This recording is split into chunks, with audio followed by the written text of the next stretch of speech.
আসসালামু আলাইকুম। সুপ্রিয় দর্শক, আপনারা দেখছেন সুন্দর সকালের একটি বাগান। এখানে একসময় ভালো ভালো ফসল হতো, ভালো ভালো ফল উৎপন্ন হতো, কিন্তু এখন কিছুই নেই। আপনি জানেন কি এই ফলগুলো কে দিয়েছিল? যিনি আমাদের আপনার সৃষ্টিকর্তা, তিনি আমাদেরকে সব দান করেছিলেন।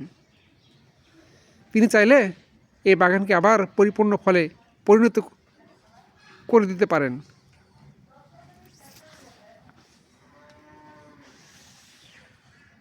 এই যে দেখছেন বাগান, এর মালিকানাও 3-4বার পরিবর্তন হয়েছে।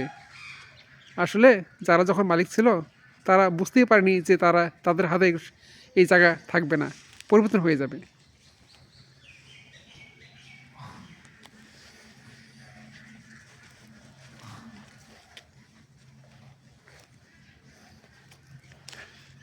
প্রায় 9টা বেজে গেছে। আজ এ পর্যন্তই।